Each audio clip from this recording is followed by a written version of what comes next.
diferentes autores de esta obra para que compartan desde la mesa sus palabras. De mi parte, es un gran honor darles la bienvenida a esta presentación del libro US-Mexico Relations, editado por Tony Payán, Abelardo Rodríguez Humano y Richard Kilroy Jr. Nos enorgullece desde el Departamento de Estudios Internacionales enormemente que esta sea la primera presentación de esta obra en México y estoy convencido de que marcará un hito importante en los estudios sobre la relación bilateral entre ambos países.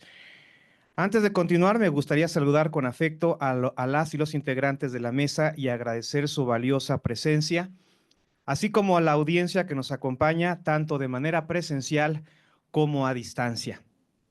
Este momento es posible gracias al interés y la dedicación de todas y todos ustedes. Esta publicación refleja la consolidación de la segunda colaboración entre la Universidad Iberoamericana y la Universidad de Rice, un esfuerzo que comenzó en 2020 y que da continuidad a un proyecto previo que compartimos entre 2018 y 2020.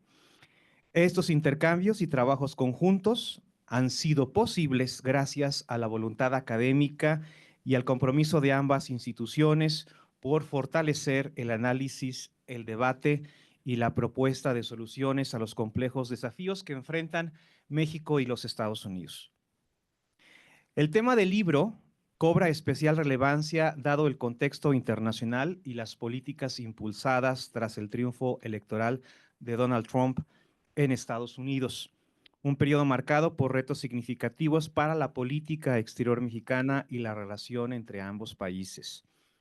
Hoy más que nunca es crucial generar propuestas alternativas que estructuren futuros más inclusivos, colaborativos y sostenibles para la región.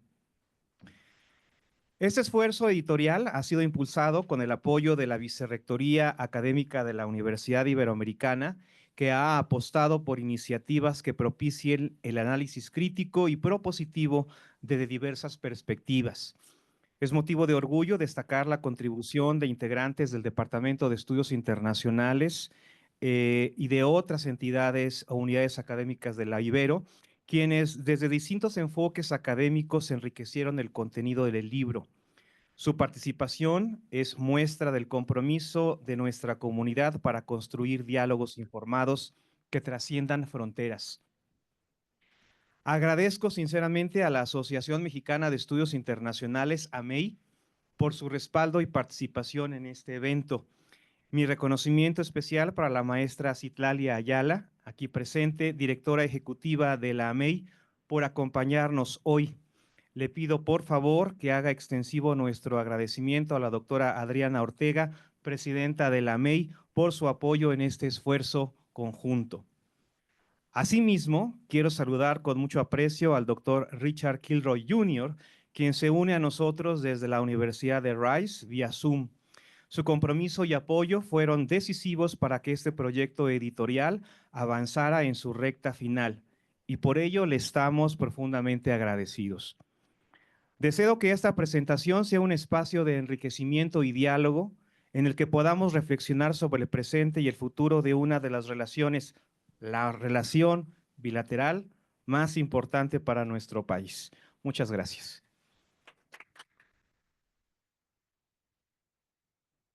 Le doy la palabra a la maestra Citlalia Ayala. Muchas gracias. Agradezco al Departamento de Estudios Internacionales de la Universidad Iberoamericana la invitación a la Asociación Mexicana de Estudios Internacionales en esta relevante actividad académica. Bien, US-Mexico Relations, Structuring Alternative Futures, la obra que nos reúne en esta mañana. 5 grandes temas. Encontramos en esta obra 5 grandes temas: comercio y política económica, migración e integración económica y social de migrantes, cambio climático, energías, problemas ambientales transfronterizos, seguridad nacional y política exterior, contexto regional y global. Vemos aquí el resultado de una colaboración interinstitucional de hace varios años. Instituciones académicas de prestigio que se preocuparon por profundizar en los temas estratégicos de la relación bilateral México-Estados Unidos, a fin de producir investigaciones de calidad.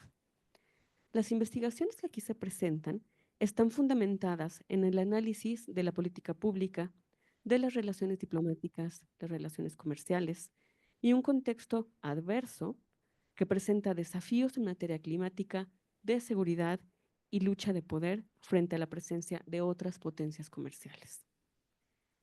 Esta mesa ofrecerá algunos mensajes clave de la publicación coordinada por el liderazgo de Richard Kilroy, Abelardo Rodríguez y Tony Payán. Por eso, prefiero resaltar todo el trabajo que existe detrás de una publicación colectiva, desde la definición de un propósito, diseñar el producto deseado, seleccionar cuidadosamente a los autores y a las autoras, cumplir plazos y ofrecer un producto innovador acorde a los debates actuales, superando la coyuntura electoral. La metodología de prospectiva estratégica que fue utilizada en este libro permite vislumbrar escenarios futuros en aspectos clave. Aplicado a la planificación, también permite una mayor precisión en el análisis de los tópicos aquí analizados, lo cual los estudiosos de la relación bilateral y de las relaciones internacionales lo valoramos y agradecemos. Los escenarios de continuidad, cambios deseados, cambios catastróficos y cambios disruptivos dan riqueza a los capítulos que componen esta obra, cuyas recomendaciones se basan en la evidencia, la historia de una relación bilateral y la política de dos gobiernos en lo que vemos hoy como una coyuntura crítica y que nos abre a muchas interrogantes por responder. La Asociación Mexicana de Estudios Internacionales aplaude la publicación de esta obra y felicita profundamente a los coordinadores, autores y autoras por la investigación, el tiempo y el gran esfuerzo invertido en ella. Estamos seguros de que este material se convertirá en referencia para la investigación, la docencia y el análisis en los años que vienen en esta relación bilateral. La AMEI felicita a todos los autores y a los asociados partícipes de esta publicación y recomienda a todos leer con detenimiento la contribución que se plasma en este libro. Comprendamos las relaciones contemporáneas de México y Estados Unidos desde US-Mexico Relations, Structuring Alternative Futures. Felicidades.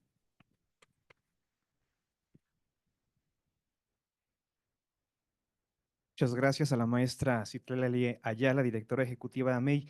Vamos a comenzar con la segunda parte de este acto académico, dando la palabra a las y los presentadores. Cedo el micrófono al doctor Abelardo Rodríguez Humano, quien tendrá 8 minutos. Tendremos 8 minutos para hacer nuestra presentación. Y aquí tengo el reloj. Muchísimas gracias al doctor Luis González Villanueva, a nuestro querido Departamento de Estudios Internacionales, a todas las autoridades de la Universidad Iberoamericana por hacer posible este esfuerzo y por supuesto también gracias a Tony Payán de la Universidad de Rice que articuló parte de lo que fue el primer esfuerzo de prospectiva estratégica, que es este volumen que tengo acá, es el antecedente. A varios de nosotros colaboramos en él y posteriormente saludo por supuesto también a mi colega Richard Kilroy, que se sumó como tercer editor. Saludo a mis colegas autores, coautoras que están aquí con nosotros y por supuesto a los estudiantes y a los colegas profesores que nos honran con su presencia el día de hoy y a todos los que nos siguen por vía Facebook Live de AMEI. Lo que me gustaría mencionar rápidamente es la diferencia de este texto se circunscribe en el marco de la competencia entre Estados Unidos, China y Rusia y en el marco de la acepción y concepción de factores globales como el cambio climático y las pandemias que pueden irrumpir en el análisis de la relación México-Estados Unidos. También se vincula con el conflicto en Ucrania y posteriormente entre Israel y Hamas. Es decir, que lo que planteamos en esta nueva edición es que para poder identificar las trayectorias históricas en el marco de la relación bilateral, tenemos que ver los niveles de análisis global, regional, continental y bilateral. El eje de la investigación forma parte de este esfuerzo y en este sentido, la gran novedad es que esta obra llevó a cabo una serie de talleres en perspectiva estratégica, tanto en Estados Unidos, liderados por Peter Bishop, como en México por Guillermina Baena, en los cuales se buscó generar una metodología que fuese plural desde la perspectiva estadounidense y mexicana, y sobre esa dimensión establecer los diálogos en función de los temas. Tenemos ahora muy destacados investigadores, expertos y expertas, todos ellos en sus áreas, que en algún momento van a presentar algunos de estos avances. Y me gustaría aquí comentar la relevancia de la intersección metodológica desde las relaciones internacionales con el estudio de la metodología. Solamente mencionaré algunos elementos. Para ello, obviamente, invitamos a seguir esta obra, a consultarla, a leerla, y serían los siguientes, que es cómo vienen los cambios, cómo se van presentando las tendencias, cuál es la relevancia de ellos, y a su vez, específicamente para el 5 de noviembre de este 2024, la forma en cómo se presenta el cambio. Sería en este caso la victoria contundente de Donald Trump con una mayoría de cerca de 5 millones de votos sobre Kamala Harris, la competidora del Partido Demócrata, con una mayoría en el Senado de la República y prácticamente también en la Cámara de Representantes y una mayoría en los gobiernos de los Estados Unidos. A diferencia del 2016, Donald Trump ahora gana el voto popular que no había conseguido en el 2016, y ahora el gran debate dentro de Estados Unidos y desde esta prospectiva es que el cambio plantea un gran mandato popular, estructural y prácticamente de los 3 niveles de gobierno. En esta visión es cuáles son los actores, cada uno de los distintos autores y capítulos plantean los ejes estratégicos en función de su análisis, el diagnóstico, el objetivo, cómo vienen estas tendencias, y de manera fundamental es cómo imaginar el futuro, cómo proyectarlo con base en un conocimiento especializado en cada una de las áreas, en materia de seguridad, en materia de política exterior, en materia de comercio, etcétera. Proyectar los escenarios justo a los que se refería hace un momento la maestra Citlali, y en ese sentido los escenarios están planteando 4 fundamentalmente. Se estaba discutiendo el tema de que pudieran ser 50 escenarios, 30 escenarios, 20 escenarios. Pensamos que 4 escenarios, uno de continuidad, otro positivo y deseable, el tercero catastrófico, negativo o bien disruptivo. En mi perspectiva, considero que el arribo de la administración Trump es un elemento disruptivo en el marco de la relación bilateral, en el contexto del poder dentro de Estados Unidos y también en el marco de la política mundial. Sería este elemento con el cual se presenta ya desde el 2016. Hay obviamente un gobierno que llega hasta el 2020 en el cual se apunta una crisis constitucional después de no reconocer el resultado de la elección hasta justo el 5 de noviembre, que nunca reconoció que había perdido la elección del 2020.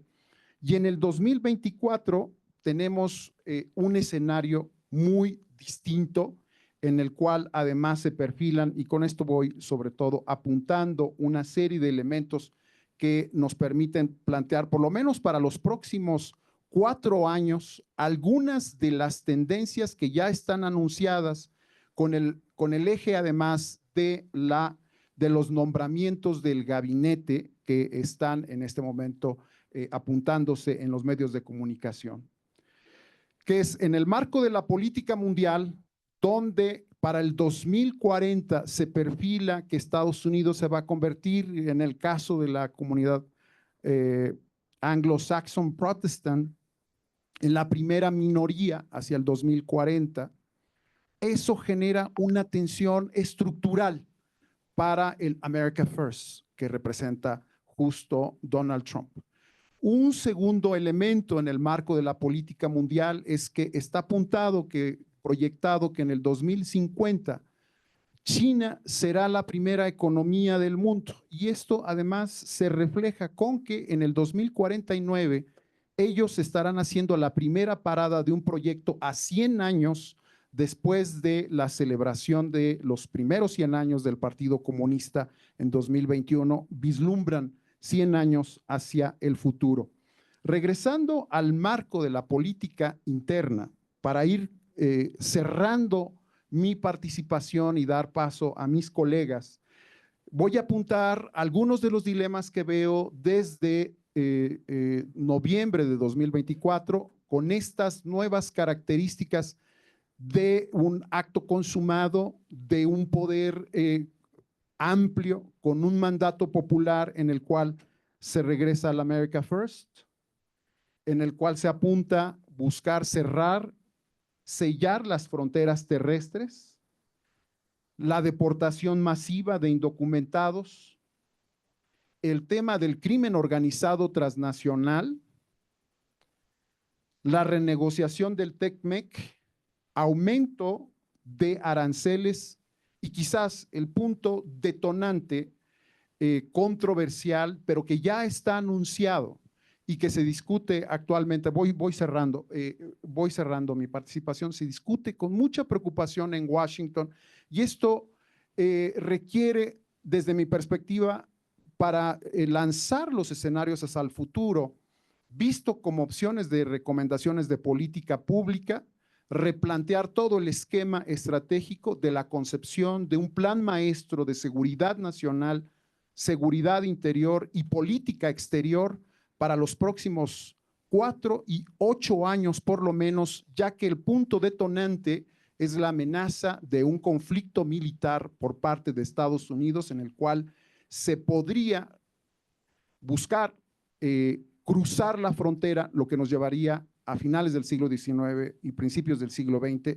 en un elemento que sería extraordinariamente disruptivo. Esta es una preocupación de los conductores de la relación México-Estados Unidos. Lo pongo sobre la mesa de un elemento que, visto hacia el futuro, no podemos dejar de vislumbrar cuáles son los escenarios posibles o probables para apuntar futuros diferentes al curso de acción. Y creo yo que en ese sentido el eje de esto se encuentra en gran medida en lo que pueda o deje de hacerse desde México. Por eso celebramos esta oportunidad de presentar esta obra colectiva y de esta manera agradecer, por supuesto, el favor de su atención.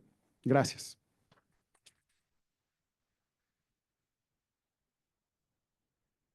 Le cedemos la palabra a la doctora Valeria Valles, académica de tiempo completo del Departamento de Estudios Internacionales. ¿Qué tal? Bienvenida, Valeria. Tiene diferentes temas de especialidad. La presentaré brevemente para quienes, la audiencia que está fuera de la Ibero, académica del Departamento de Tiempo Completo del Departamento de Estudios Internacionales, especialista en varios temas, entre otros, salud, migración. Imparte la materia de teorías de relaciones internacionales, cooperación internacional, entre otras. Valeria, adelante, tenemos 8 minutos, lo cual significa hasta las 13:39 más o menos. Mi cronómetro, espero no pasarme. Bueno, muchas gracias por el entusiasmo, gracias Abelardo por la invitación, gracias Luis por la presentación, gracias a también a la maestra Ayala por estar aquí representando a MEI. Es muy importante que también nos estén escuchando en Facebook Live. Saludo a todas las personas que están ahí también siguiéndonos en línea.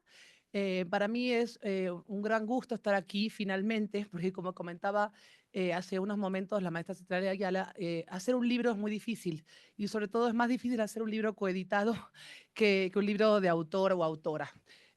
¿Por qué? Porque implica una coordinación muy impresionante, ¿no? Con un montón de personas que se tienen que involucrar, hay que cumplir los tiempos y organizar esto a través de 4 direcciones del Departamento de Estudios Internacionales es todavía bueno, una obra más titánica, ¿no? A mí me tocó participar como directora del departamento para, bueno, agilizar la producción editorial de esta obra. Entonces, esto nos ha implicado mucho esfuerzo, tiempo de varias personas, que sería una larga lista de agradecer. Y además es una cantidad de autores impresionante la que participan en esta obra y también tuvimos varios Zooms. No hay que decir que también fue muy interesante el proceso en el cual creamos este libro. También quisiera decir que también participo como coautora desde la interdisciplina con mi colega Carla Valenzuela. Ella es abogada, pero es migrantóloga principalmente, en este momento está de sabático, y también con Michelle Ruiz, que es egresada de la carrera de Relaciones Internacionales y cursó la maestría en estudios, bueno, perdón, la maestría en Cooperación Internacional para el Desarrollo en el Instituto Mora, y trabajó muy de cerca con la maestra Ayala y conmigo, porque también fue asistente del Departamento de Estudios Internacionales durante mi gestión. Hicimos un gran equipo y participamos también de los Zooms, así que fue un trabajo muy bonito y les agradecemos que nos hayan incluido en un tema tan interesante que es el tema de la relación bilateral en relación con la migración. Entonces imagínense qué candente haber escrito sobre este libro y crear escenarios. En primer lugar, quisiera decirles que me gustó mucho trabajar una metodología diferente. Yo ya había trabajado antes, había dado clases, por ejemplo, en una maestría que tiene la policía, sobre estudios regionales y sobre América del Norte, sobre escenarios de prospectiva, ¿no? A las personas que trabajan el tema de seguridad, yo veía el tema de la dimensión de la salud, ¿no? Vinculado con la seguridad, que son los temas que trabajo, pero no había tenido la oportunidad de trabajar en un texto esta metodología. Entonces, también autoras y autores tuvimos que tomar nota y estudiar cómo tomar esta metodología para crear la obra, ¿no? Entonces les cuento muy rápidamente de qué se trata el capítulo, porque quiero que lo lean, entonces quiero generar suspenso e interés.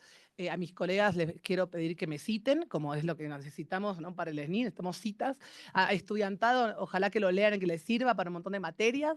Pero sobre todo la obra es muy interesante porque es una metodología para analizar los cambios que estamos viendo, vislumbrando a partir de la llegada nuevamente de Donald Trump al poder y poder visualizar escenarios, ¿no? El disruptivo estoy de acuerdo que es uno de los más probables. Entonces, bueno, en primer lugar, nosotros empezamos diciendo que la migración entre México y Estados Unidos es un tema que divide. Es un tema, ya lo vimos, ¿no? En la campaña de Trump, pero también en la campaña demócrata, pero sobre todo en la de Donald Trump, es un tema que divide lamentablemente a México y Estados Unidos, pero también, aunque no está escrito, es un tema que une a las sociedades de México y de Estados Unidos. Es un tema muy importante. Y también analizamos no solamente la situación espacial, también la variable temporal, los cambios que hemos vivido sobre todo las causas de la migración. En el pasado las personas emigraban básicamente desde Centroamérica para buscar un mejor futuro, en tránsito por México, llegaban a Estados Unidos en caravanas, hace no tanto comenzaron las caravanas, pero ahora encontramos un flujo migratorio muy complejo, con un gran cambio en su composición, ¿no? Donde migran mujeres, niñas, niños no acompañados o acompañadas, familias, personas con una discapacidad. Acá veo presentes a varias personas que trabajan junto conmigo en un proyecto de investigación en el Istmo de Tehuantepec, donde analizamos la perspectiva de género de mujeres migrantes en el Istmo. Y entonces observamos cuando vamos a campo este flujo migratorio formado sobre todo por madres, por niñez, y siempre vemos personas con algunas discapacidades. Es impresionante esa interseccionalidad que vemos en este flujo migratorio. Entonces, esto lo voy a retomar al final de mi presentación, el tema del cambio del flujo, porque ahí tenemos que abocar la recomendación de las políticas públicas, ¿no? Y también este capítulo analiza las violencias vividas en origen y también en tránsito por México, y estas personas se terminan quedando en México. Entonces, ya México no es un país de tránsito, sino que se ha transformado en un país de destino. En nuestro capítulo, como nos pidieron las personas que coeditan esta obra, vimos diferentes variables, o sea, mencionamos 3 variables que son el cambio demográfico en Estados Unidos, en México, pero también de las personas migrantes. Y nuestra conclusión, si vemos datos demográficos, existe un envejecimiento de la población. Y esto puede verse como una oportunidad o como un problema. O sea, una oportunidad puede ser, obviamente, ver que se necesita mano de obra joven y entonces esa mano de obra tendrá que venir de la población migrante, pero también esa población se está envejeciendo. Entonces hay que ver cómo manejar esta situación. La segunda variable es el tema del régimen internacional de refugio y cómo se viola sistemáticamente por las políticas, sobre todo estadounidenses, securitizadas, ese régimen internacional de refugio que protege a las personas refugiadas. Por ejemplo, violación sistemática de ese principio de no devolución a un lugar inseguro de origen. Y además vemos también los efectos de la pandemia por COVID-19 y también efectos de por ahí una posible nueva pandemia. No quiero asustar, tampoco quiero generar ¿no? inseguridades, pero estudiando enfermedades infecciosas, hemos visto ya en nuestra corta vida que tenemos, que ya pasamos la H1N1, ahora pasamos el COVID, entonces no es improbable que vengan otras situaciones de pandemias o de epidemias como el dengue, ¿no? Entonces, los escenarios que vislumbramos fueron los siguientes. En primer lugar, esos escenarios de una pandemia o la que vivimos, ¿no? ¿Qué impacto tienen en las demás variables que acabo de mencionar?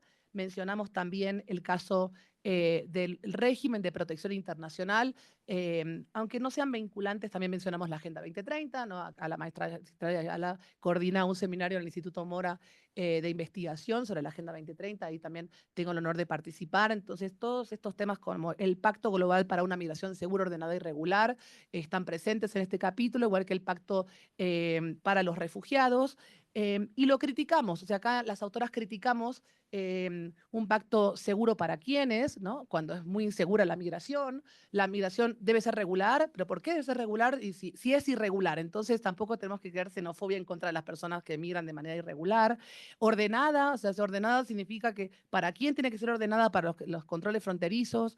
Entonces aquí estamos criticando este principio que está en la Agenda 2030 y está en el Pacto Global para una Migración Segura, Ordenada y Regular. También en cuanto a los cambios demográficos, tenemos mucha información que ahora no me da tiempo mencionar, pero voy a hablar rápidamente de los 3 escenarios. Me queda un minuto, tengo que correr, si no me van a dar la roja aquí. Primer escenario, consolidación del muro en México, continuidad de este escenario muy duro, muy securitizado, donde México tiene que frenar el flujo migratorio porque Estados Unidos, y no, Donald Trump amenaza con sanciones económicas, por ejemplo, ¿no? El segundo escenario es un escenario mucho más optimista, o sea, lo contrario, cooperativo, donde México no contiene la migración y donde, obviamente, para aprovechar el bono demográfico, se incluye a las personas migrantes y se las contrata, ¿no? Se fomentan políticas para integrar a estas personas migrantes. Y el tercer escenario es la falta de cooperación e integración y es más pesimista. Es un escenario que sí permitiría la integración de personas migrantes para trabajar, por ejemplo, trabajadores temporales, pero no, digamos, brindarles una seguridad social integral como deberían, ¿no? Entonces, ya para cerrar, decimos que este capítulo recomienda políticas públicas y con esto voy a cerrar. Una de las más importantes para mí en el contexto actual es que recomendamos un cambio de paradigma en cómo se está enfrentando México al tema migratorio, teniendo la presión de Estados Unidos. Desde la administración de AMLO y también en la campaña de Claudia Sheinbaum se reafirmó varias veces que habría que controlar la migración en origen, fomentando obviamente políticas públicas para evitar que esas personas emigren. Eso no ha funcionado. Siguen emigrando estas personas a pesar de todos los riesgos. Entonces yo termino diciendo que las políticas públicas se tienen que reorientar para enfocarlas aquí en México, porque llegaron estas personas y van a seguir llegando para quedarse, dado que Donald Trump está en el poder, bueno, va a estar en el poder a partir del 20 de enero y va a haber una política cada vez más securitizada. Muchas gracias por su atención. Gracias a la doctora Valeria Valle. Doy la palabra al doctor Jorge Esquiabón, académico de tiempo del Departamento de Estudios Internacionales, ya un académico reconocido en temas de política exterior mexicana, a quien además agradecemos porque va llegando a México de un viaje a Río de Janeiro en el T20. Pues muchísimas gracias. Muchas gracias, Abelardo, por la invitación a participar en esta obra para escribir el capítulo justamente sobre política exterior de México con Rafael Velázquez. Y si espero decir algo coherente porque vengo en vivo, prácticamente me bajé del avión a las 7 de la mañana, fui a casa, me bañé y me vine para acá. Pero la verdad es que estoy muy emocionado. A ver, no se me ocurre mejor momento para presentar esta obra que justamente el día de hoy.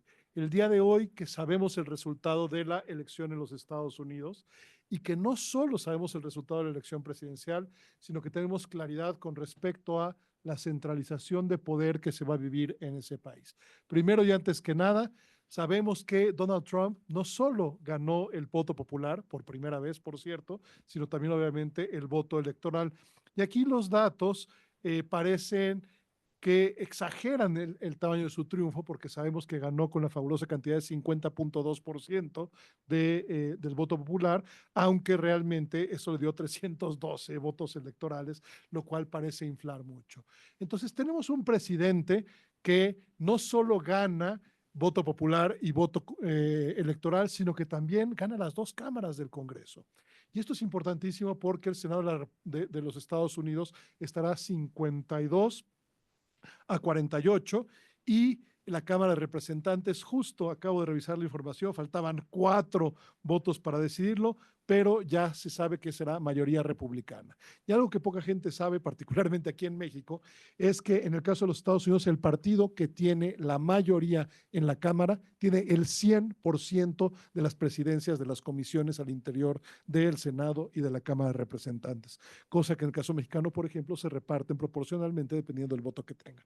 Eso significa que tendrá enorme poder y tiene la trifecta perfecta: la presidencia, el Senado y la Cámara de Representantes. Pero no solo es eso, también gracias a los nombramientos de 2 jueces de la Suprema Corte de Justicia que hizo el presidente Trump durante su primera administración, tiene la superfecta, es decir, también la Suprema Corte de Justicia. ¿Qué significa eso? Pasó de ser una Suprema Corte de Justicia liberal a conservadora y por lo tanto tiene una enorme libertad Donald Trump de hacer prácticamente lo que quiera en términos de definir la política ejecutiva, la legislativa y saber que no va a haber prácticamente cuestionamientos desde el Poder Judicial. Por lo tanto, justamente es el escenario que tenemos que tener de política exterior para México. Y ahí yo lo que siempre he dicho es que en prioridades, en política las prioridades siempre se miden en presupuesto. Y cuando vemos cómo está integrado el presupuesto de la Secretaría de Relaciones Exteriores, vemos que México invierte aproximadamente el 50% de su presupuesto y el 50% del personal de la Cancillería para atender 2 relaciones, Estados Unidos y Canadá. Es decir, 50% para Estados Unidos y Canadá y 50% para los otros 191 países del mundo. Eso les habla de la gigantesca importancia que tiene para México el conducir y administrar bien la relación con los Estados Unidos. Y luego cuando nos vamos a la parte de la infraestructura de política exterior, vemos que México tiene 80 embajadas en el mundo y solamente en América del Norte tiene 61 representaciones diplomáticas. En los Estados Unidos tenemos 52 consulados más la embajada en Washington. Eso les habla de que México invierte en su infraestructura de política exterior justamente para atender esta gran relación, que es la relación más importante para México. Y las razones son muy obvias del por qué. México exporta el 80% de sus productos a los Estados Unidos, recibimos aproximadamente el 50% de las importaciones, pero también más o menos la mitad de la inversión extranjera directa viene de Estados Unidos y hay 38 millones de personas de origen mexicano viviendo en los Estados Unidos, de las cuales aproximadamente una tercera parte, 12 millones, son nacidos en México, primera generación. Los otros 24 millones son segundas y terceras generaciones. Pero de los 12 millones de primera generación, la mitad se encuentra en una situación migratoria irregular. Eran 6 millones, ahorita son como 5.2 millones. Y nos mandan 64,000 millones de dólares al año de remesas, lo cual significa que es 4% del Producto Interno Bruto de este país. Entonces, ante ello, pues tenemos que pensar cuál debe de ser la estrategia de política exterior de México justamente para contener a un Trump desenfrenado, particularmente en 3 temas que ya se adelantaron en presentaciones anteriores. El primero es el tema de migración. No solo es un gigantesco control fronterizo y hasta utilizar a la Guardia Nacional y a posiblemente el ejército para control de frontera, sino la amenaza de deportar a 1 millón de personas al año. Hay 12 millones de personas en situación irregular en los Estados Unidos, de la cual la mitad son mexicanos. ¿Qué significa eso? Que si llegara a poder deportar a 1 millón de personas al año, la mitad, medio millón, sean mexicanos. La verdad es que no tiene la capacidad para hacerlo, pero sí tiene la capacidad para deportar al orden de 400,000 personas al año en términos administrativos, de las cuales obviamente la mitad, alrededor de 200,000, sean mexicanos. Pero el problema de la deportación no solo es un problema del número de personas. Obama deportó a más personas, pero la realidad es que Obama deportó a la gente desde la frontera, gente que estaba apenas cruzando. Las deportaciones de la administración Trump en su primer momento y ahora van a ser deportaciones desde el interior. Eso significa que se va a deportar a gente que lleva más de 5 o 10 años y no solo se deporta a la persona, sino se viene con ella normalmente su familia. Solamente en las deportaciones que hubo en el curso de los últimos 10 años, de los alrededor de 3,5 millones de mexicanos, 700,000 niños estadounidenses, nacidos en Estados Unidos y por tanto ciudadanos de los Estados Unidos, se regresaron con sus padres deportados a México. Eso les habla del impacto que puede tener este tipo de acciones en contra de los migrantes irregulares en los Estados Unidos. Segundo, el tema finalmente de la seguridad y particularmente el narcotráfico, crimen organizado y fentanilo, y muy específicamente la amenaza de utilizar misiles o utilizar a las Fuerzas Armadas o usar operaciones encubiertas por parte del gobierno de los Estados Unidos para atender el tema del narcotráfico y el crimen organizado. A ver, la verdad es que difícilmente va a ocurrir una intervención directa con militares y tampoco nos van a mandar misiles, por lo que sí puede multiplicarse es lo que vimos hace tan solo unos meses en el caso de El Chapito y el Mayo Zambada, en el tipo de estas extracciones extraordinarias de territorio mexicano, en las cuales claramente es una operación especial. Por lo tanto, hay ahí también la necesidad de fortalecer nuestras capacidades de negociación y cooperación con los Estados Unidos. Y finalmente, el tercer tema es el tema de la no revisión, porque lo que dice el tratado es que se tiene que revisar en el año 2026. Lo que realmente va a terminar ocurriendo es una renegociación del tratado. Y es una renegociación del tratado en el cual va a haber condiciones crecientemente exigentes hacia México, particularmente en términos de desvincular a México de China en esta competencia económica que algunos llaman una guerra fría, otros una guerra tecnológica entre Estados Unidos y China, y donde México se ha convertido finalmente en un espacio de triangulación de productos chinos ante la imposición de aranceles por parte de los Estados Unidos. Por lo tanto, se viene complicadísima la cosa y por eso saber sobre los escenarios de política exterior es absolutamente esencial. Y simplemente cierro con recomendación porque veo que el tiempo prácticamente se ha acabado. Y es, ¿qué es lo que nosotros recomendamos en este capítulo? Fortalecer las capacidades de la política exterior de México. Hay que invertir más recursos y más personal a la política exterior y fundamentalmente fortalecer a nuestra infraestructura de los 52 consulados. México tiene la red consular más grande que tiene otro país en otro, estos 52 consulados. Y el gran secreto de la política exterior de México para contener la hegemonía de los Estados Unidos y para mantener una relación funcional ha sido que estos 52 consulados funcionan, cada uno de ellos, no solo cumpliendo las funciones de documentación, protección y atención a comunidades, que son las funciones consulares, sino fundamentalmente siendo mini embajadas en las 52 ciudades más importantes de los Estados Unidos. Por lo tanto, tenemos que seguir haciendo esa diplomacia consular, tenemos que establecer estas relaciones de cooperación con actores más allá de la propia administración Trump, con los diferentes órdenes de gobierno, con los diferentes poderes de la Unión, pero fundamentalmente con los actores económicos, sector privado, sector social, medios de comunicación y también acercarnos mucho más a nuestras comunidades en los Estados Unidos. Por lo tanto, felicidades a Abelardo por la publicación de esta obra. Creo que no hay mejor momento y estoy seguro que se venderá como pan caliente. Muchísimas gracias. Muchas gracias, doctor Jorge Esquiavón. Le doy la palabra ahora al maestro Tomás Martínez, a quien voy a presentar. El maestro Tomás Martínez es profesor en la Facultad de Ciencias Políticas y Sociales de la UNAM, candidato a doctor en estudios latinoamericanos por la UNAM. Cuenta con una amplia experiencia a lo largo de más de 30 años en la Presidencia de la República, la Secretaría de Relaciones Exteriores, la Procuraduría General de la República y el Congreso de la Unión, entre otros. Bienvenido, maestro Tomás Martínez Aleiber. Adelante. Primero que nada, pues muchas gracias por la invitación. Gracias a Abelardo, a Tony, que tuvimos la oportunidad a lo largo de pues, casi 2 años, ¿no? Estar debatiendo metodología, este nuevo enfoque, ¿no? De esfuerzo académico, tratando de producir escenarios, ¿no? Y en esa idea de producir escenarios para lo que es el fenómeno de la seguridad, el futuro de la seguridad y de la inseguridad en el país, lo que nos propusimos en este capítulo a realizar fue destacar un primer, digamos, descuido político fundamental que ha tenido el combate, ¿no? O la política no criminal en el país, que consiste en dejar de lado la investigación y la persecución de todos los delitos que tienen que ver con las redes político-delincuenciales. O sea, ¿quiénes integran las redes políticas delincuenciales? Pues fundamentalmente funcionarios públicos, funcionarios de gobierno, de los 3 niveles de gobierno, de nivel federal, nivel estatal y nivel municipal.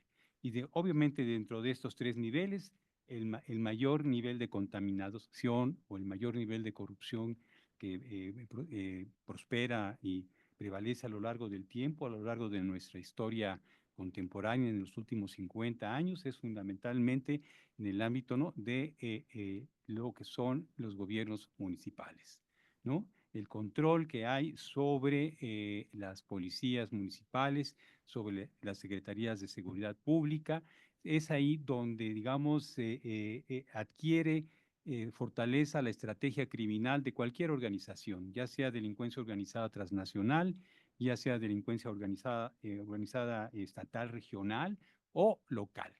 Entonces, digamos, muchos de nuestros municipios se convierten en los epicentros, ¿no? De lo que es la delincuencia organizada y que a partir de ahí, en algunos municipios, son los epicentros de lo que es la delincuencia organizada transnacional. Entonces vean ustedes cómo municipios, varios municipios de nuestro país, son conocidos a nivel global por la delincuencia organizada global, ¿no? Por la mafia rusa, por la mafia china, por la mafia japonesa. Bueno, conocen más ellos de lo que es la vida, ¿no? En estos municipios donde están los epicentros de este poder criminal. Entonces, el tema que intentamos abordar a través de esta metodología fue revisar cuál era el papel de los diferentes actores sociales, políticos, mirar hasta dónde se habían extendido estas redes político-delincuenciales y descubríamos entonces primero que estas redes político-delincuenciales pues a su vez también están presentes en los 3 poderes, ¿no? constitucionales, ¿no? El poder ejecutivo, el poder legislativo y el poder judicial, ¿no? Y entonces, en este momento, cobra particular importancia entonces esta revisión que puedan hacer ustedes de este capítulo, en el sentido de poner y darse cuenta a través de su lectura la importancia que tiene el poder judicial, ¿no? Que en este momento se está llevando a cabo una reforma, ¿no? En ese sentido, pero que sea esta reforma u otras no serán suficientes para lograr lo que es la justicia en el país. Es decir, para lograr la justicia en el país se necesita abordar la problemática que representan las redes político-delincuenciales en los ministerios públicos, en las policías de investigación ministeriales, que es ahí donde está el alma, digamos, de los entramados delictivos más poderosos a los cuales se articula la delincuencia organizada de cuello negro, ¿no? Entonces estamos hablando de delincuencia de cuello blanco y delincuencia de cuello negro que se articulan en estos espacios. Y hasta este momento, en el diagnóstico que presentamos en el trabajo, observamos que todas las estrategias que sean en materia de seguridad han dejado de lado precisamente el combate a todas estas redes que están representadas en los ministerios, en el poder, pues, que representan las fiscalías ¿no? general de la República y las fiscalías de los estados. Se destinan recursos a Fuerzas Armadas, se crean guardias nacionales, se crean entonces instancias federales, pero que no tocan o toman en cuenta estas políticas de presupuestación, lo que es invertir en crear unidades, por ejemplo, de inteligencia criminal ministeriales. Entonces, este país carece de unidades de inteligencia criminal. Y entonces este se convertiría precisamente en un componente fundamental para iniciar este proceso de depuración primero interna de lo que son estas procuradurías, antes que ahora fiscalías, y que en la medida en que no atendamos esta parte fundamental, no se va a poder, por ejemplo, entonces perseguir a la red política delincuencial que, por ejemplo, entonces opera en cada una de estas instancias que hemos mencionado. Entonces, en el trabajo que se plantea, se presentan los escenarios. Se presenta un primer escenario que hemos titulado escenario negativo o la continuidad, en el que la delincuencia organizada y las redes político-delincuenciales mantienen su proceso de expansión en detrimento de la seguridad y el debilitamiento del Estado de Derecho. Que es el primer escenario que presentamos, vemos que está vigente, es decir, que es en el que estamos, que las tendencias nos hablan de que hay un proceso de poder criminal, ¿no? superior al que pudiéramos haber tenido en periodos y administraciones pasadas. Entonces, este poder criminal entonces está conformado obviamente por las redes, las que dan soporte a este poder criminal son las redes gubernamentales, las redes ¿no? que nos hablan, y por eso entonces de que este Estado, el Estado mexicano, entonces vive una crisis, ¿no? de derecho, y por lo tanto cada vez se aproxima a, no solo a lo que podría alguien decir es un narcoestado, no, es peor aún, es casi podríamos decir que estamos en condiciones de hablar precisamente de un Estado mafioso, ¿no? donde precisamente las decisiones que se toman a partir de los intereses, ¿no? del grupo o del partido en poder. Y obviamente, hablar de redes político-delincuenciales es hablar de las redes que están operando en cada uno de los partidos políticos. Es decir, si me preguntaron ustedes dónde se originan las redes político-delincuenciales, bueno, digamos, el alma mater de las redes político-delincuenciales son cada uno de los partidos políticos. Es decir, aquí entonces estamos planteando que todos y cada uno de los partidos políticos que actualmente ¿no? están ejerciendo el poder representan este fenómeno ¿no? de redes político-delincuenciales. Y obviamente a partir de su proliferación es que se desarrollan las redes empresariales, ¿no? Las redes empresariales, ¿no? que en contubernio obviamente hacen las transacciones económicas necesarias para hacer las diferentes operaciones de lavado, ya sea de dinero procedente ¿no? de lo que son los mercados delictivos, o lo que son el desvío de los recursos gubernamentales. Entonces, en ese sentido, entonces, vemos que este escenario que habíamos planteado hace, pues ya casi 2 años, cuando hicimos ¿no? la primer borrador de este escenario, sigue vigente y pues vale la pena, creo, que ustedes lo revisen cuando lean el texto. En segundo lugar, planteamos obviamente un escenario positivo, ¿no? Plausible en el que la delincuencia organizada y las redes políticas experimentan complicaciones para seguir operando por la intervención exitosa de ministerios públicos y del Poder Judicial. Es decir, nosotros apostábamos a que en esta administración la estrategia de seguridad centrara su atención en darle precisamente a lo que es estas fiscalías general y estatales, empoderarlas con capacidades, con recursos para que realmente se investigue el delito en el país, ¿no? Y en este momento, ustedes saben que el 95% de los delitos en el país no se investigan. Entonces, si no damos el paso decisivo, si no hay una política criminal que le dé los recursos a estos ámbitos, será imposible poder avanzar. Entonces, este es el que decíamos, pensábamos cuando escribíamos esto, que vendría posiblemente un cambio de política criminal y una orientación, pero no. Vimos que entonces los recursos se orientaron a fortalecer otra vez a las Fuerzas Armadas, a la Guardia Nacional y a lo que es en este caso la nueva Secretaría, ¿no?, de Seguridad y Protección Ciudadana, donde el responsable de esto sí tiene experiencia en inteligencia criminal, pero digamos que su posición, digamos, no es, desde nuestro punto de vista, no es la correcta, y por eso va a ser muy difícil que prospere esta, en la medida que no se le dan y no asume el liderazgo, en este caso, el Ministerio Público. Entonces, en la medida que el líder de este combate a la delincuencia no lo asuma el Ministerio Público, entonces será de gran fatalidad. Y aquí, en el tercer escenario que se plantea, es el escenario ideal o deseable en el que se plantea que se restablece el Estado de Derecho, que da lugar a la desarticulación de las redes políticas y la delincuencia organizada. En este escenario destacamos mucho entonces el papel de los organismos internacionales. Es un motor fundamental para el combate a los problemas de inseguridad en el país, y que también son los problemas de inseguridad que tiene Estados Unidos vinculados precisamente, ¿no?, a la delincuencia organizada transnacional.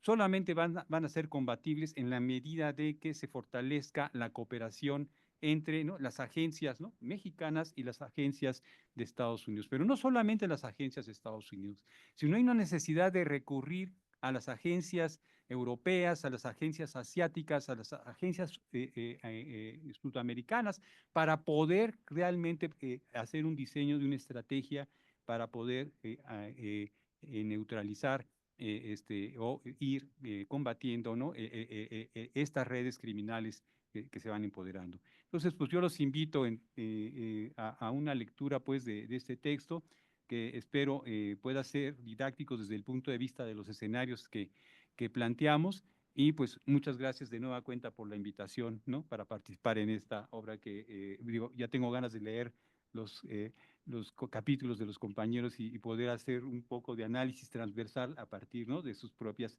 contribuciones. Pues muchas gracias y adelante. Muchas gracias al maestro Tomás Martínez. Ahora damos la palabra al doctor Richard Kilroy, quien se encuentra a distancia. Voy a leer una reseña, una semblanza. Rick Kilroy se incorporó a la Coastal Carolina University en 2014, tras haber enseñado en la Universidad de Defensa Nacional y en el Centro y Escuela de Guerra Especial del Ejército en Fort Bragg, Carolina del Norte. Anteriormente fue profesor de tiempo completo en la Universidad de East Carolina, el Instituto Militar de Virginia y la Universidad de la Defensa Nacional. Antes de dedicarse a la docencia a tiempo completo, sirvió 23 años en el servicio militar activo como oficial de inteligencia del Ejército y oficial de área extranjera para América Latina. También impartió clases sobre operaciones de información y estudios regionales de América Latina en el Colegio de Estado Mayor Conjunto. Ha residido en el extranjero en Alemania, Panamá y México. Es investigador no residente en el Centro para Estados Unidos y México, parte del Baker Institute for Public Policy de la Universidad de Rice en Houston, Texas. Adelante, doctor Richard Kilroy. Right. Well, thank you very much for the opportunity to join you. Thank you for Abelardo and Tony to allow me to be part of this this project, to come in as a third editor on the book. It was my pleasure to be part of this process. And I also wanted to mention briefly that the book itself was quite interesting for me as an opportunity to read all of the chapters. So I just want to congratulate all the contributors, authors who are part of this project. I think it was a tremendous effort to pull it all together, and I appreciated all of their diligence. When I had to go back to them and ask them to make changes or update some material, they were very responsive, and I really appreciated all of their support throughout that. I'm going to go ahead and pull up my slides. I'm going to talk about the chapter that I wrote in the book initially, and then Abelardo and I can add some other comments at the end. But I did want to talk about the specific chapter that I wrote for the book. So let me go ahead and pull that up, and I'll share this with you.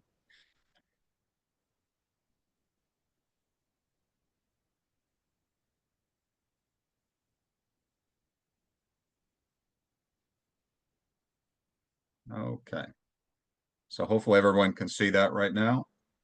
And what I did is I wanted to write about something different in this book. In the first book, Abelardo and I co-authored a chapter on U.S.-Mexico defense relations, specifically what he mentioned earlier about this, how to prevent conflict between our two countries would lead to a possibility of a military confrontation. In this book, I decided to focus more on kind of like regional integration and focus on international organizations, and specifically U.S. and Mexico's relationship in organizations like the OAS, Organization of American States, and of course, CELAC, which I'll also mention as well. Oh, back up here. So just to start, the motivation for this was the United States was going to host the Summit of the Americas for the second time. The first time was in 1994 in Miami under President Clinton. Those usually occur about every 4 years or so, but under President Trump, he chose not to attend the last one in Lima, Peru in 2018. And as you know, Mexico did boycott attending that because the United States did not invite Cuba, Nicaragua, or Venezuela. And we do know that other states also followed by not sending their primary heads of state to that conference. But the motivation for my writing the chapter initially and writing a paper on this was that there really was no U.S. agenda. There was no kind of an overarching strategic thought about how the United States wanted to work with the countries in the region and advance our mutual interests through the mechanisms of the summit process, but also through international organizations like the OAS. So my motivation was to say, well, maybe there ought to be an agenda that we ought to put forward some ideas about specifically about the OAS going forward. So that was the motivation. The original title of my chapter, as I mentioned, was Challenging the Colossus of the North. And you can see it written there. For those of you who might be interested in reading this, this chapter, this paper is available at the Baker Institute for Public Policy website, and Dr. Rodriguez will have my link there if anybody would like a copy of this presentation after the talk. You're welcome to have that. But it is available. You can download the actual paper, which became the book chapter. So again, just a little bit of a background on why I wanted to write this. And it was because when AMLO was president, he hosted in this case, the 6th meeting of CELAC, and Mexico was the president, and he was the acting president of the organization at the time. That organization was actually inaugurated under Hugo Chavez in Venezuela, but it was actually an idea brought forward a year earlier by Mexico and Brazil to have an alternative international organization in the region.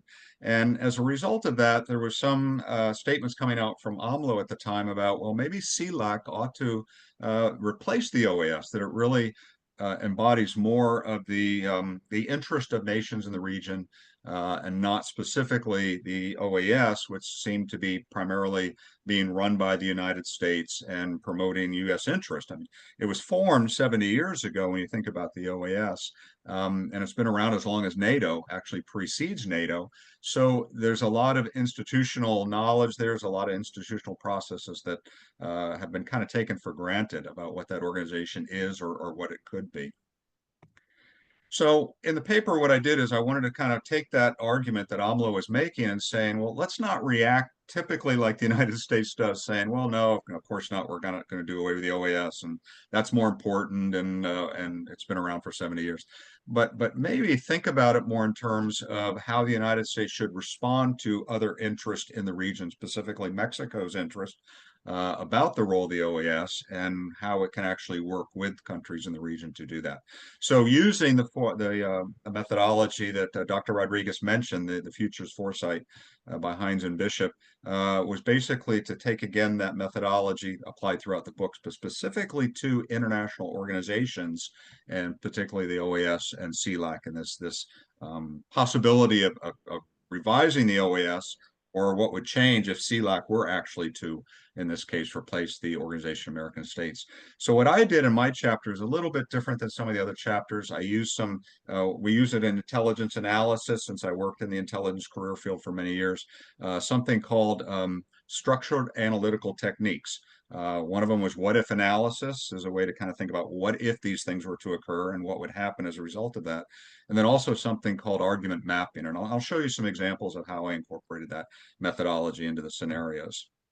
So as Dr. Rodriguez mentioned, all the chapters kind of followed a similar methodology in terms of providing background. I focused, and again, on the Western Hemisphere and the different efforts that were made to integrate regionally into those different bodies, and then applying that in terms of thinking about it in terms of, again, as a regional approach towards international organization, and specifically with interest on the OAS and the future of the OAS, and what the United States possibly could do in the future to facilitate some accommodation to other countries' interest about that organization and the future of international organization overall.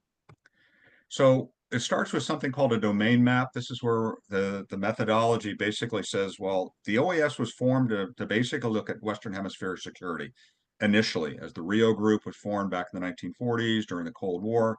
It kind of spun off in a lot of different areas, but the U.S. always was interested primarily in an organization in the Americas that would support its foreign policy of containment, facing the threat of the Soviet Union and its expansion into this theater. And what it does is the domain map takes all of those factors in consideration, but also applies some other variables to think about, things like institutions, interest, identity, and the STEEP methodology, as you can see there, to look at other factors that play into that. So what you do with that is you kind of put into this what they call the cone of plausibility about the different scenarios that could come from the integration of these different perspectives and different variables. And so that's what I did in this chapter, was to think about it in terms of the status quo being the baseline. It just continues as it is. But then also, what were some of the other variables that could take place that would impact these future scenarios? So the baseline scenario, as was previously mentioned by the other authors, was to focus on the status quo. What would the status quo mean? Well, basically the OAS would remain despite what's going on in the hemisphere, despite political changes in both of our countries.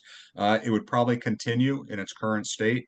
And there would be another number of reasons for that. One is the OAS has that institutional knowledge and capability that's existed for decades. And as a result, if the United States continues to fund and support it, then they'll provide the bulk of the resources, which the U.S. has historically provided, over 50% of the funding for the OAS. And also with the increase of a lot of the threats that the region faces, such as cross-border threats, think about crime, drug trafficking, human trafficking, pandemics even for that matter, an organization like the OAS is essential to coordinate kind of a regional response to many of those different challenges. So that would be what I would say would be the highly likely scenario. Would be it'll continue to function the way it has been. The other scenarios I looked at were these alternative scenarios. The disruptive scenario would be in this case where CELAC would actually replace the OAS. AMLO's leadership actually contributes to his now successor, Claudia Sheinbaum, following in those same footsteps to kind of elevate CELAC and to try to push it forward as the preeminent intergovernmental organization, eventually replacing the OAS. And things that would contribute to that would be one we just saw happen here in the United States is Donald Trump coming to power, basically continuing the same rhetoric he had previously towards allies in Mexico and Canada. And then also this idea that it becomes more and more irrelevant from a U.S. perspective, kind of like he's taken towards NATO and Europe and the possibility of pulling out of NATO. Could the U.S. threaten to pull out of the OAS? Well, if that were the case, then of course we would see it being replaced by another organization like CELAC. Also bring into political changes happening in other countries in the region with leaders who are kind of less tied to the U.S. or in need of the United States or maybe the International Monetary Fund support going forward. And as Abelardo mentioned, our book looks at the role of China and Russia and their growth and interest in the region. As they become more competitive, foreign policy challenging, then that would also impact U.S. Relations in the region as well. So these are the drivers that would precipitate this scenario. The next one would be the more catastrophic one would be a fragmentation. This is where basically Mexico's efforts to CELAC as a replacement actually does eventually lead to a fragmentation of the region into many different subregions. I'm sorry. Sorry for the interruption, Rick. Could you please summarize in order to, we are running out of time, just in order to conclude in just probably 1 minute.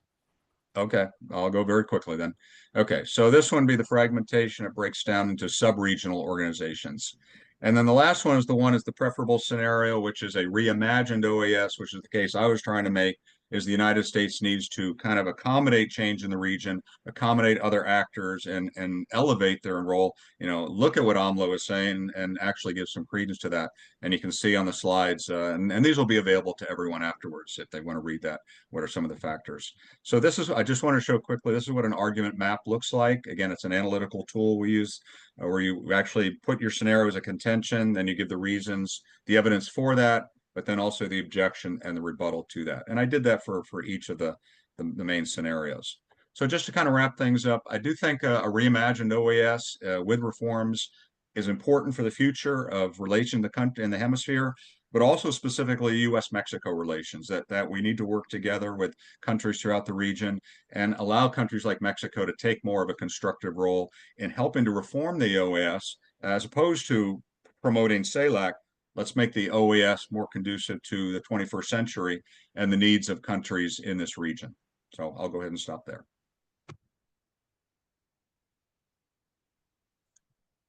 Muchas gracias la intervención del doctor Kilroy.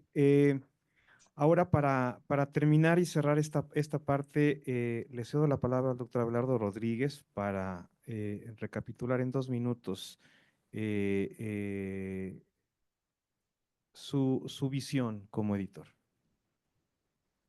Sí, gracias, Luis. Lo haré muy rápido. El libro está dividido en 6 partes.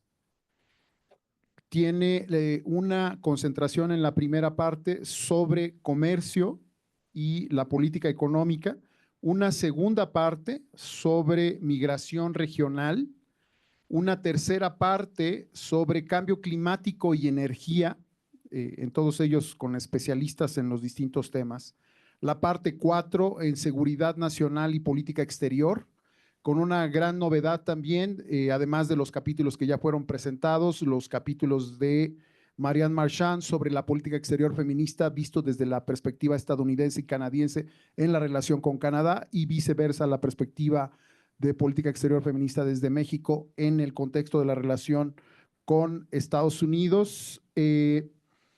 Está la parte quinta, que enfocamos la visión de los temas clásicos que ya mencioné a aspectos regionales y globales, como es el capítulo que ya presentó Ricky Roy. Hay un capítulo sobre Canadá de Todd Hatley, hay un capítulo sobre el conflicto o la dinámica Rusia, Estados Unidos, México, un capítulo más, ese último que acabo de apuntar de María Cristina Rosas, hay otro sobre China, Estados Unidos y México, de Priscila Magaña, y en la parte final exploramos los desafíos estructurales y las oportunidades que tienen que ver con esto que en alrededor de más de 150 años, los elementos de desconfianza que permean todos los capítulos y obviamente la relación bilateral, desconfianza por parte de Estados Unidos, desconfianza por parte de México, en el caso nuestro se va hasta la guerra México-Estados Unidos, y también planteamos oportunidades, que estas son las oportunidades, nuestro principal socio comercial,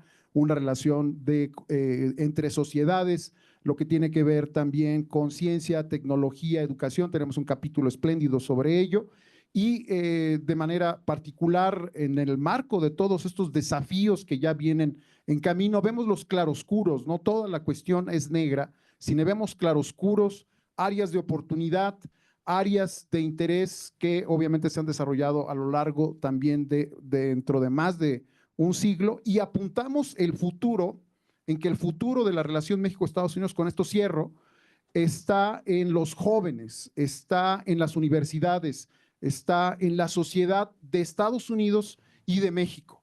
Y es ahí donde ha apostado la universidad en la pluralidad de las sociedades y por supuesto también en la oportunidad que se presenta de cara a todos estos retos extraordinarios que tenemos. Eso sería, Luis.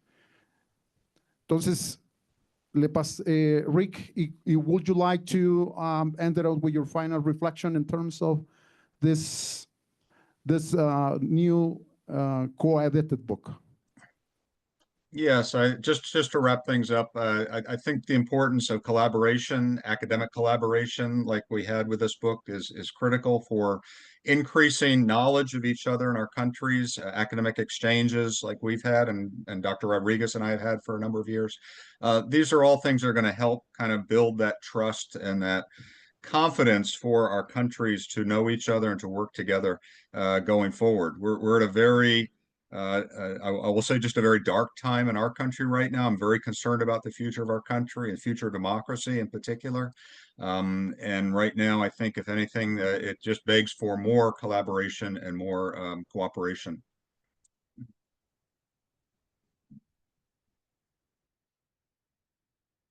Muchas gracias. Abrimos ahora un momento para preguntas, comentarios de la audiencia sobre los temas generales del texto, preguntas particulares o inquietudes.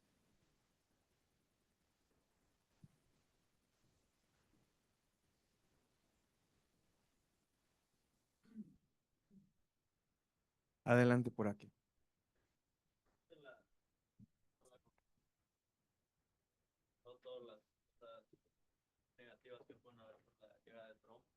¿Qué digo? Está bien. Nada más a ver si se le puede encontrar algo bueno a su presidencia en punto de México, ¿no?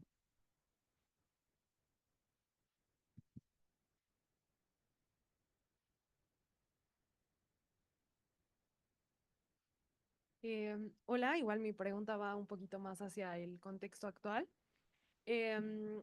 Me llama la atención, por ejemplo, las declaraciones del día de ayer que se dieron de parte de Ken Salazar, del embajador de Estados Unidos en México. Entonces, ¿de qué manera repercuten pues justamente estas declaraciones en la política y en la dinámica actual entre ambos países? Ya que como vemos, pues se encuentra como en cierta controversia con algunos principios planteados por la actual administración, como podría ser la austeridad republicana y pues esta crítica de Ken Salazar de no recibir el apoyo de como 32 millones de dólares de parte de Estados Unidos. Entonces, ¿de qué manera influyen todas estas declaraciones en la relación y pues cómo México podría implementar una política basada como en todos estos principios? Gracias. A lo mejor alguna más, una tercera.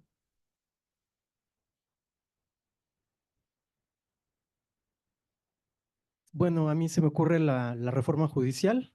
Tiene implicaciones que van más allá de nuestras fronteras en lo comercial y bueno, en cuanto a la seguridad. ¿Qué implicaciones ven? Bueno, felicidades por el libro, va a ser un gran texto de consulta. Gracias.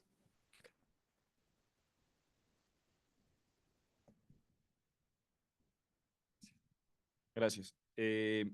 Mi pregunta va mucho por la idea de que se habló mucho de cómo puede ser un estado mafioso y las cuestiones de seguridad. Y cuando el doctor Esquiabón habló sobre los diferentes procesos que va a establecer Estados Unidos ahorita, entre ellos la renegociación del tratado y la idea de la intervención militar, que habló que muy probablemente no sea un caso real, pero ahora, ¿qué tan viable es una cooperación verdadera entre el gobierno mexicano y estadounidense para afrontar efectivamente el problema del narcotráfico en la altura en la que está? Vamos, ahí Bueno, vienen pues. las preguntas ¿cómo sugerimos? Yo, si ¿te parece?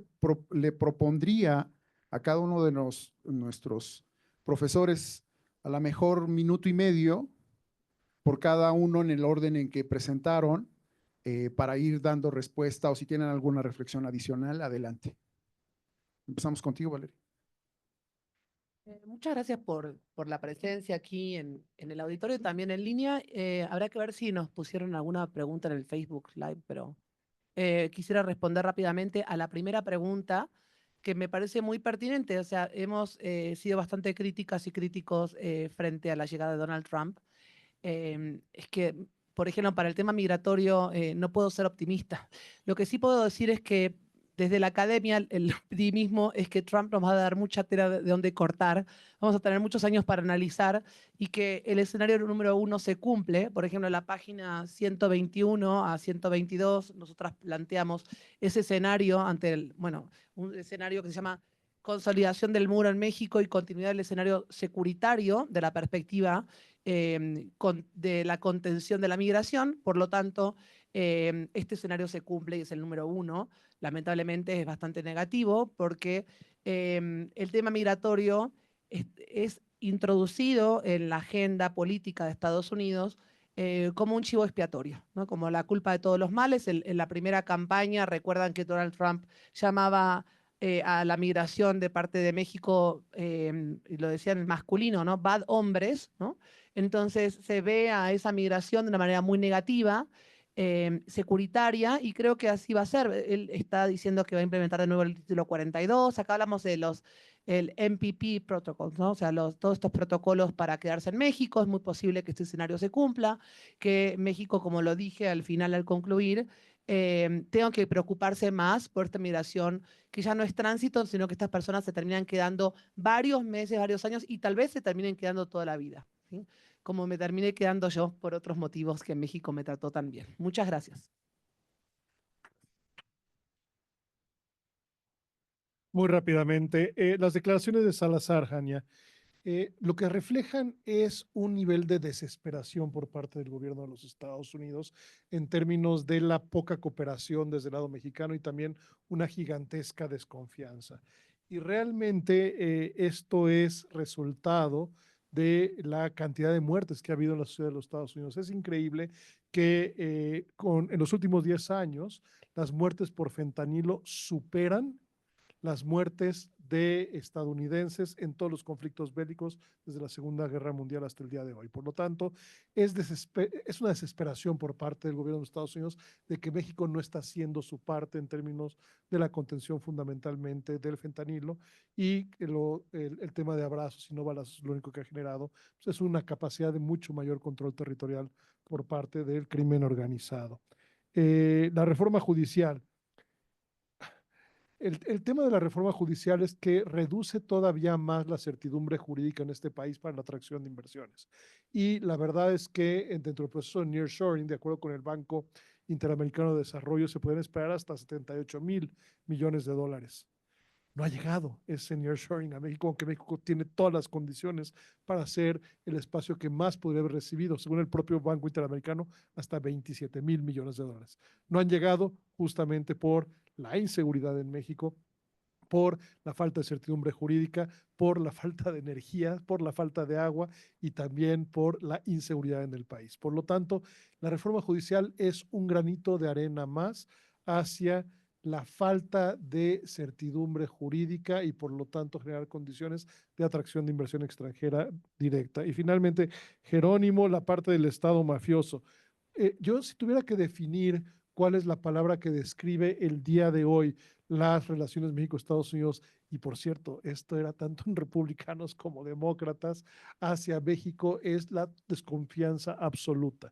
Y esta desconfianza absoluta viene de la dificultad para cooperar, pero también de la deconstrucción paulatina de las instituciones del Estado mexicano, muy particularmente de los órganos autónomos que van a garantizar el ejercicio de política pública de manera mucho más profesional y la propia reforma judicial y la falta de cooperación en materia de seguridad. Es muy indicativo que el diálogo de alto nivel en seguridad en el año 2024 no se reunió ni una sola vez.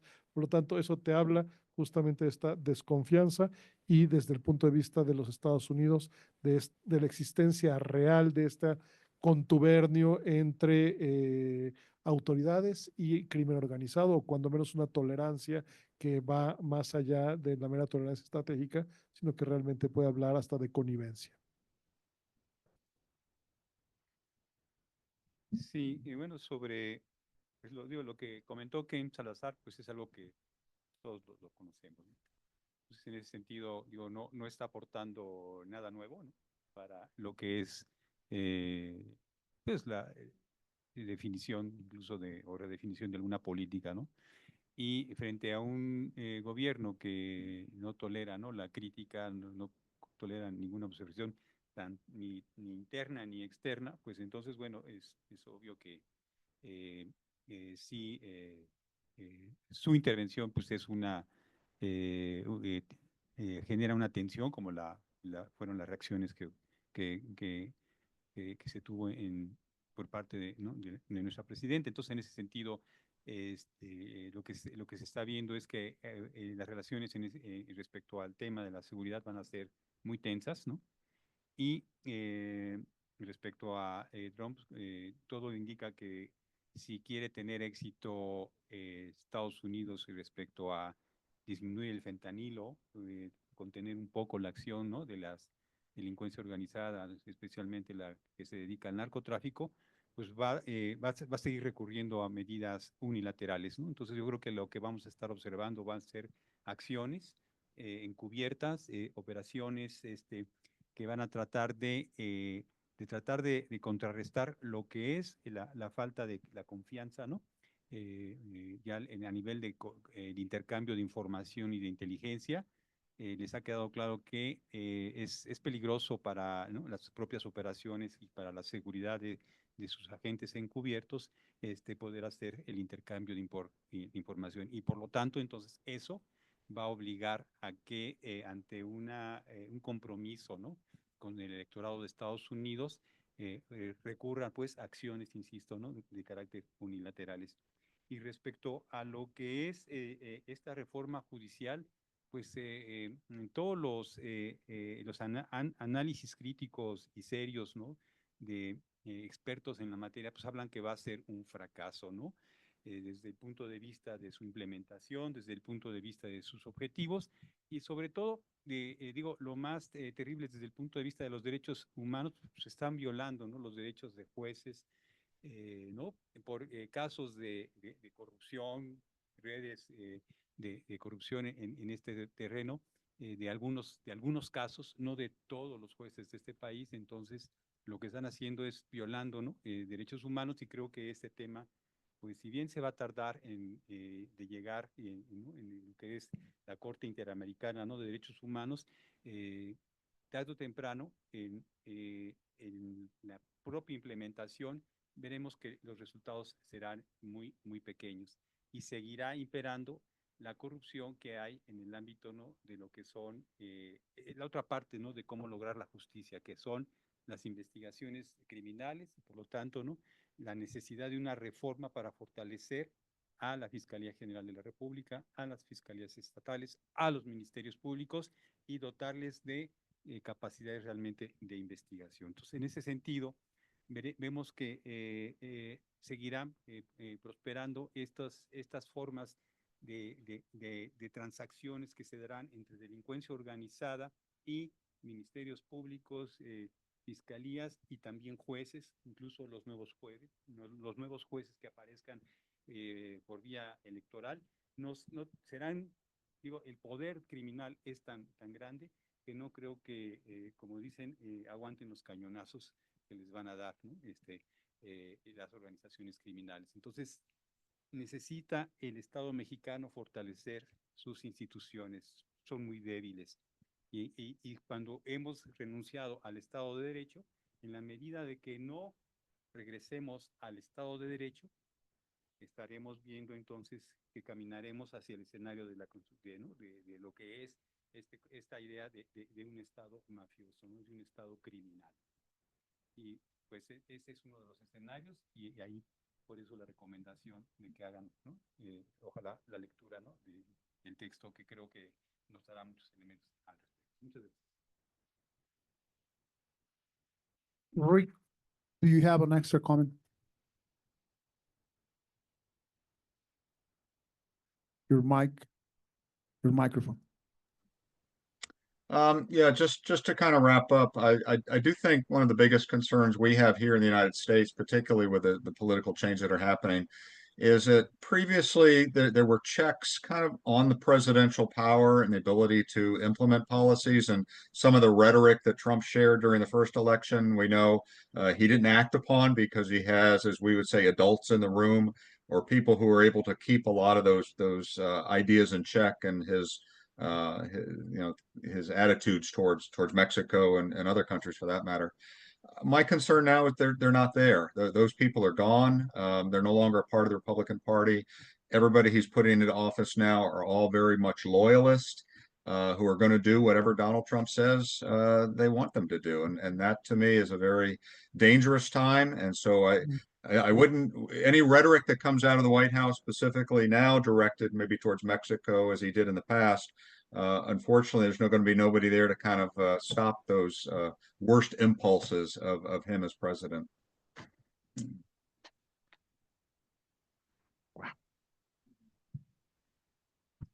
Bueno, estamos casi concluyendo.